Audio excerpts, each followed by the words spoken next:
So you think Return of the Jedi is a better film than Empire Strikes Back? I'm interested in that. Why is that? Well, I like its happy ending.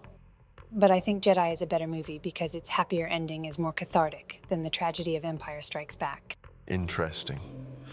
What about a happier ending do you like over Luke Skywalker getting his hand cut off and learning his dad is a mass murderer? I guess it's like comforting to think someone so evil could change when it counted to. I think people go to Empire because it's the downer ending. And maybe people identify more with tragedy than they do a happy ending. I kind of get that. Like what you think is that people like Empire because it reinforces a more cynical worldview. Yeah, exactly. I think maybe people take Empire over Jedi because the luau at the end with the Ewoks is really sentimental. Yeah, it's really sincere. Yeah. Yeah, the Ewok luau feels really sincere. That's a great way to describe it, yes. That's why I love it, though. It's so sincere. Why? What about you? Why do you like Empire more? I think, maybe it's how you said that I identify more with that tragic pain Luke finds at the end and his sort of final act of rebellion is to reject Vader's offer. I guess I just like that journey that pushes the hero to the brink of his limits. So, what do you think about Jedi? I think Jedi is a powerful movie at the right time. I think what Lucas was going for was a kind of really bombastic ending. And I mean, you kind of get that with Han and Leia with the Ewoks, right? I mean, say what you will about a bunch of teddy bears destroying a trained military, but it's definitely bombastic. And I kind of get that because I think George knew the series had to end on a bang. Right. So, what else hits for you on the level of Empire Strikes Back? What do you think equals that experience?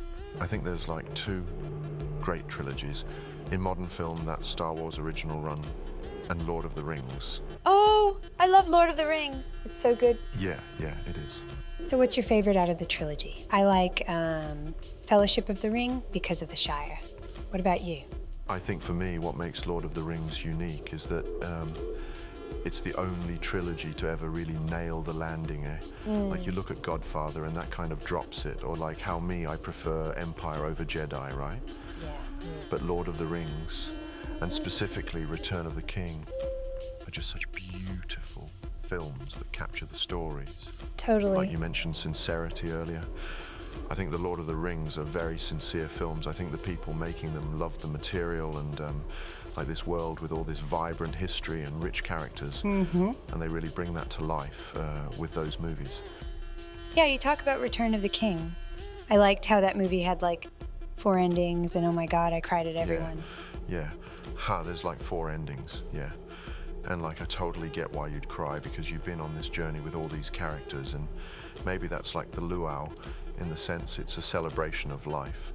It's the part where Frodo is about to kneel to Aragorn after he's king and then he's all my friends, you bow to no one.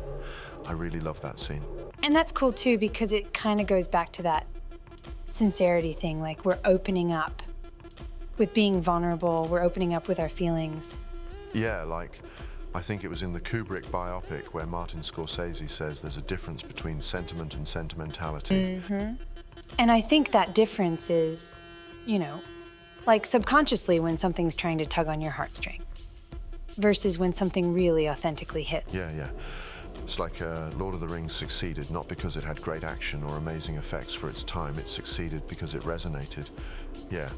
So, what do you think makes something authentically engaging versus something that's covertly trying to manipulate the heart? I think we kind of inherently recognize manipulation. I think to make art that's honest, we have to open up and be vulnerable with what we really believe. Right, and kind of as that circles back to vulnerability being crucial to appreciating sentiment. Yeah, I totally think it is. And maybe we should just let those feelings wash over us. So, what work of art, say a film, what work has spoken to you the most recently that you've seen? Godzilla -1? I loved Godzilla -1. Oh yeah, Godzilla -1 was great. I loved that part where Godzilla kind of blows away the whole Ginza district of Tokyo. Yes, oh my God, so good. Atomic breath. That is the best his atomic breath has ever been. right? And that movie is kind of like a really interesting hero's journey because Shikishima isn't much of a hero at the start, is he? No. No, he isn't. He's like a total coward. Well, in the beginning, he is. But that's like totally why he's badass at the end. Because like, the whole movie, he's ashamed he didn't kamikaze, right? Yeah, it's like this kind of dual grief from the shame of not fulfilling his mission combined with the trauma of a Godzilla attack. Right. And his redemption is finding that strength to avenge Noriko by fulfilling his kamikaze mission, even if he survives at the last second. Yeah, but then you get that sort of really adorable ending where he and Akiko go find Noriko and she asks him if his war is over. That's the kind of sentiment I think Scorsese was trying to explain, like, Yeah. You're not crying because sad music is playing or even because the actors are crying, you're crying because Shikishima is crying. Totally. What about you? What recently resonated? I really enjoyed Dune 2. I actually enjoyed it more than I was expecting to as a fan of the first film. Wow, why such high praise?